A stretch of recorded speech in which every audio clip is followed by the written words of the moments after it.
So today I'm going to talk about a couple of maps which are not in the list of maps that we're going to receive in the Second Assault DLC for Battlefield 4 that I personally believe are missing and I personally believe should be on the list. Now I've spoken about this briefly in a few videos before, but I thought today, now I've got back to Battlefield 3, would be a good time to bring you some gameplay from these two maps and try and explain why I think these should have been in the Second Assault list and what I think could have been done with them. Now I'm not here to dispute the popularity of the maps that have been chosen. I'm not going to say this should have been in because of the other one because clearly people prefer this map. I'm just going to say I think it should be in because of these reasons. And these two maps are Sen Crossing and Grand Bazaar. Now these are probably my two favourite maps of Battlefield 3. And I always thought they were pretty sort of classic Battlefield 3 maps, especially for games like Conquest. When I browse Battlelog, I see a lot of servers which rotate between Grand Bazaar, Sen Crossing and often Operation Metro as well, which will obviously be in Second Assault, we do know that now.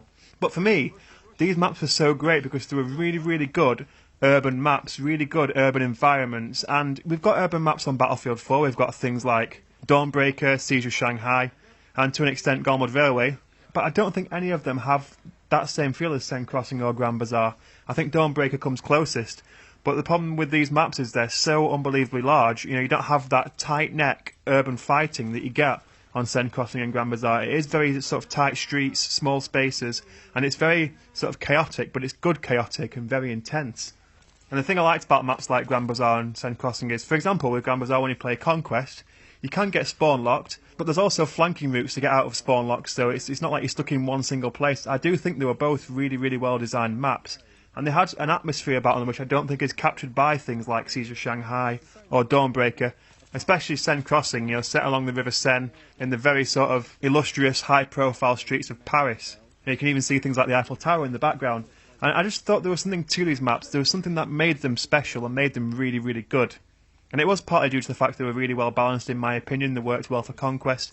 But also things like, especially on Battlefield 4 now, if you're on sort of a Conquest game with vehicles, you can often find yourself in the case where you can't do anything to escape the vehicles, whereas especially in Sen Crossing, because you've got the streets and all the different buildings to go into, it was much easier if you wanted to play infantry on infantry to do that. It wasn't always the case where you were getting just destroyed by vehicles all the time. I know on Grand Bazaar you would get people going up and down the street in a vehicle, which is where my first idea comes in for what they could have possibly done with the Revolution on Grand Bazaar. And it relates to things like this bridge that you can see here, which I'm showing you now, and also the hotel and these buildings behind, these high-rise buildings.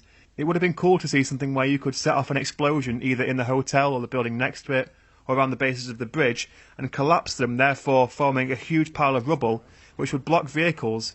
And obviously it would only block them from that specific point, but it would mean a vehicle could not simply just go up and down the same road. They have to lap round. So if they want to kill someone on the other side of that rubble pile, they've got to lap all the way around the map. And there's a good chance by the time you've done that, someone's probably taken you out, because the idea that they go for is to go up and down the same route, catching people coming out of the spawn.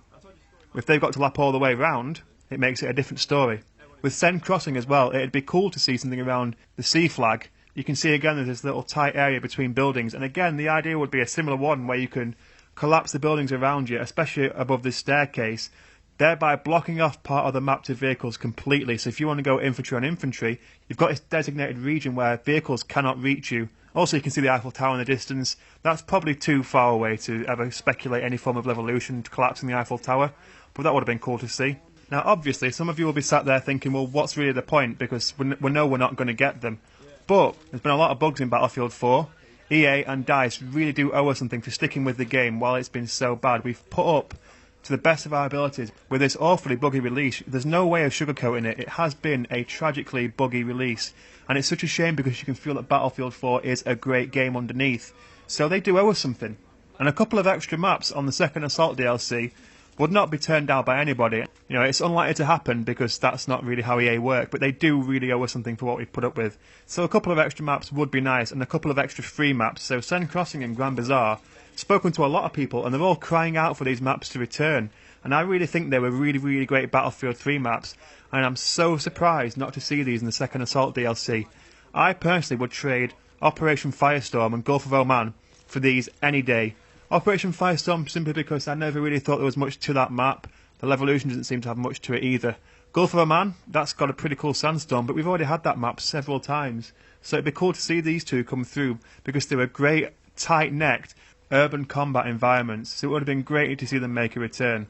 Now, having said that, I am still looking forward to Second Assault. I'm not one of those people who sat there and thinking because they've not put two of my favourite maps in, I'm not going to play it, I'm not going to give it a chance. I'm looking forward to seeing what they have done with it, and I'm hoping it's not going to be a letdown.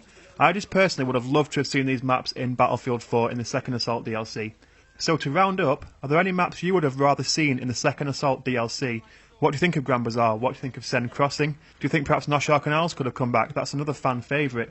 But in the meantime, if you enjoyed the video, please leave me a like, leave me a comment to let me know what you think in the section below. But you guys take care of yourselves, and I hope to see you all very soon.